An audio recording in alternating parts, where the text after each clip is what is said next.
Hello दोस्तों, राधे राधे। कैसे हैं? स्वागत है आपका अपना चैनल आरती की कहानी में। आज मैं आपके लिए हरतालिका व्रत की कथा लेकर आई हूँ। दोस्तों, आपसे अनुरोध है, वीडियो को लाइक करें, शेयर करें और आपके अपने यूट्यूब चैनल आरती की कहानी को सब्सक्राइब करके मुझे सपोर्ट करें। तीज व्रत कथा। यह हरतालिका व्रत कथा शिवजी ने ही माँ पार्वती को सुनाई थी। शिव भगवान ने इस कथा में माँ पार्वती को उनका पिछला जन्म याद दिलाया था।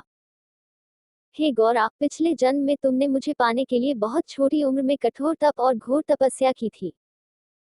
तुमने ना तो कुछ खाया और ना ही पिया, बस हवा और सूखे पत्ते चबाए। जला देने वाली गर्मी हो या कंपा देने वाली ठंड, तुम नहीं हटी, डटी रही। बारिश में भी तुमने जल नहीं पिया। तुम्हें इस हालत में देखकर तुम्हारे पिता दुखी थे।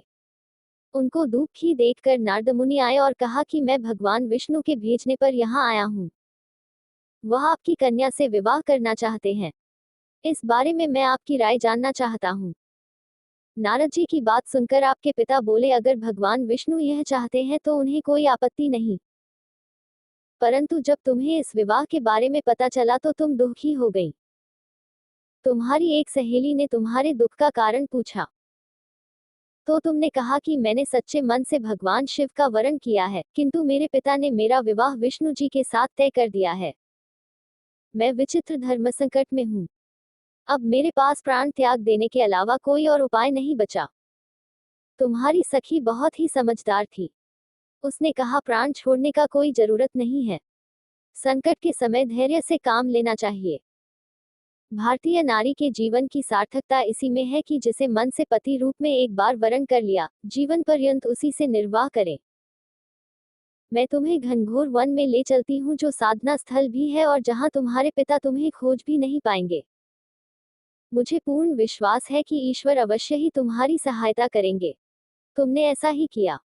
तुम्हारे पिता तुम्हें घर में न पाकर बड़े चिंतित और दुखी हुए। इधर तुम्हारी खोज होती रही, उधर तुम अपनी सहेली के साथ नदी के तट पर एक गुफा में मेरी आराधना में लीन रहने लगी। तुमने रेत के शिवलिंग का निर्माण किया। तुम्हारी इस कठोर तपस्या के प्रभाव से मेरा आसन हिल उठा और मैं शीघ्र ही तुम्हारे पास पहुंचा और तुमसे वर मांगने को कहा। तब अपनी तपस्या के फलीभूत मुझे अपने समक्ष पाकर तुमने कहा, मैं आपको सच्चे मन से पति के रूप में वरण कर चुकी हूँ। यदि आप सचमुच मेरी तपस्या से प्रसन्न होकर यहाँ पधारे हैं तो मुझे अपनी अर्धांगिनी के रूप में स्वीकार कर लीजिए। तब तथास्तु कहकर मैं कैलाश पर्वत पर लौट गया। उसी समय गिरिराज अपने बंधु बांधवों के साथ तुम्हें खोजते हुए वहां पहुंचे। तुमने सारा वृतांत बताया और कहा कि मैं घर तभी जाऊंगी अगर आप महादेव से मेरा विवाह करेंगे। तुम्हारे पिता मान गए और उन्होंने हमारा विवाह करवाया।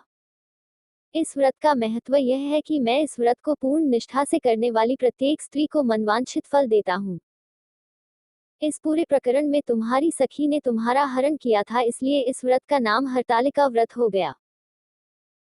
इस व्रत से जुड़ी एक मान्यता यह है कि इस व्रत को करने वाली स्त्रियां पार्वती जी के समान ही सुखपूर्वक पतिर्मन करके शिवलोक को जाती हैं।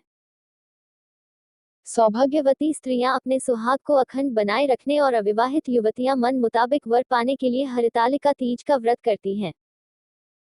इस दिन व्रत करने वाली स्त्रियां सूर्योदय से पूर्व ही उठ जाती हैं और नहाकर पूरा श्रृंगार करती हैं। कहानी कैसी लगी दोस्तों? अपनी राय कमेंट बॉक्स में जरूर शेयर करें। वीडियो को लाइक करें, शेयर करें और आपके अपने YouTube चैनल आरती की कहानी को सब्सक्राइब करके मुझे सपोर्ट करें।